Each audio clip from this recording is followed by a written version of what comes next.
Praise lord. ప్రభువైన యేసు నామములో అందరి కొందనంలో దినం దేవుని వాక్యంలో నుంచి కీర్తనలు 17వ అధ్యాయము 15వ వచనం.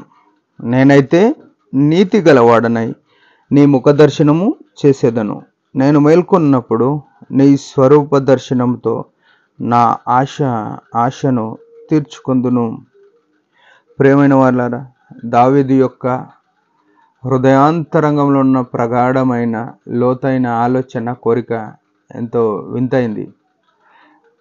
దాదాపు మనుషుల్లో ఎవరికి లేని కోరిక అనిపించింది నాకైతే. ఎందుకంటే ఏమంటున్నాడు? నేనైతే నీతి గలవాడనై నీ ముఖ దర్శనము చేసేదను అంటున్నాడు. ప్రియమైన వాళ్ళారా, మనము దేవుణ్ణి దర్శించుకోవాలనుకుంటున్నాం, అంటే దేవుని కలుసుకోవాలని ఆలోచన చేస్తాం. చాలాసార్లు దేవునితో మాట్లాడాలని ఆశపడతాం.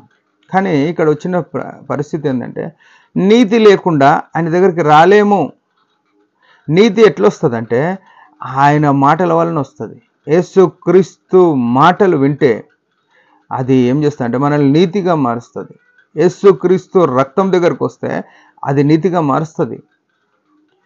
ఆయన మనల్ని నీతిగా మార్చడానికి నీతి సూర్యుడిగా ఉదయింపబడి ఈ లోకంలో కలువరి శిలువలో ప్రాణం పెట్టినాడు.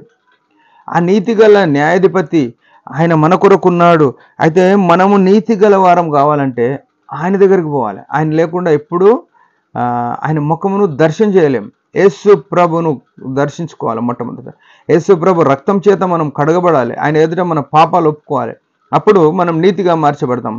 అప్పుడు ఆయన ముఖ దర్శనము చేస్తాం. ఆయన ముఖ దర్శనం చేస్తే ఎట్లుంటామంటే, నేను మేల్కొన్నప్పుడు నీ స్వరూప దర్శనంతో నా ఆశ తీర్చుకొందును అని అంటున్నాడు. ఇది ఎంతో విచిత్రంగా ఉంది. ప్రపంచంలో ఎవరికి లేని కోరిక దావీదుకుంది. అంటే నేను మేల్కొన్నప్పుడు నీ ముఖ దర్శనం చేత నా ఆశ తీర్చుకొందును అంటున్నాడు.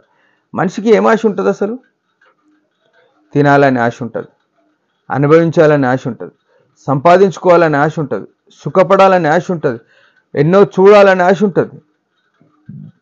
ఆశలన్నీ తీరాలంటే ఏం చేయాలి? ఎటెటో పోవాలి, ఎటెటో పరిగెత్తాలి, ఎంతోమందిని మోసం చేయాలి, ఎన్నో అబద్ధాలు చెప్పాలి, ఎంతోమందిని ఇచ్చాకపు మాటలు అంటే మోసకరమైన మాటలు చెప్పాలి, ఎన్నో రకాలుగా ఎన్నో బిజినెస్లో అబద్ధాలు చెప్పాలి. ఎంతోమంది మన ఎదురుపడ్డ ప్రతి ఒక్కరితో ఏదో రకంగా మనము నమ్మకంగా న్యాయంగా ఉండటం కంటే ఎక్కువసార్లు మోసంలోనే ఉంటాం. అయితే ఇక్కడ దావీదు యొక్క ఆశ ఎట్లుందంటే, నేను నీతి గలవాడనైనప్పుడు ఆయన ముఖం దర్శనం చేసుకున్నప్పుడు నా ఆశలన్నీ తీరిపోతున్నాయి అంటున్నాడు. ఎంత విచిత్రం చూడండి. అంటే ఆయన జీవితంలో దేవుని చూడడం అనేదే ప్రాముఖ్యమైన జీవితం, ప్రాముఖ్యమైన ఆశ. ఆయనను చూసిన అంటే, ఆయన నాతో ఉన్నాడంటే నాకు ఆశలు కోరికలు ఏమి లేవు అని చెప్తున్నాడు. ప్రియమైన వాళ్ళ, ఇది ఎంత విచిత్రమైన మాట. ఆయనను చూసినాక ఇంకొకరిని చూడాల్సిన పని లేదు. అందుకే ఆయన ఏమంటాడంటే 27వ అధ్యాయం 4వ వచనం కీర్తనలో, యెహోవా యొద్ద ఒక్క వరం అడిగి తిని దాన్ని శ్రద్ధతో వెతుకుచున్నాను, యెహోవా ప్రసన్నతను చూచుటకు తన ఆలయంలో ధ్యానించుటకు అని అన్నాడు. ఆయనకు దేవుడు ఒకవేళ వరం ఇస్తే, అంటే నువ్వేం కావాలో కోరుకో అంటే సొలొమోను జ్ఞానం కోరుకున్నాడు. కానీ దావీదు ఏమంటాడు? నీ పాద సన్నిధిలో ఉంటే చాలు, నీ ముఖ దర్శనం చేస్తే చాలు అని అన్నాడు. ప్రియమైన సోదరులారా, మన యొక్క ఆలోచన, మన యొక్క వైఖరి, మన యొక్క కోరిక ఏంది? మన ఆశ ఏంది? దేవుడు మనల్ని వచ్చి నీకేం కావాలో అడుగు అంటే మనం ఏం అడగనికున్నాం? మనము ఆయన పాదాల చెంత కూర్చుండుట మరియ ఉత్తమమైన దాన్ని ఏర్పరచుకుంది అని రాయబడ్డది. ఆయన మాటలు వినుట అది ఆమె యొద్ద నుండి తీసివేయబడదు అని యేసుప్రభు చెప్తూ వచ్చినాడు.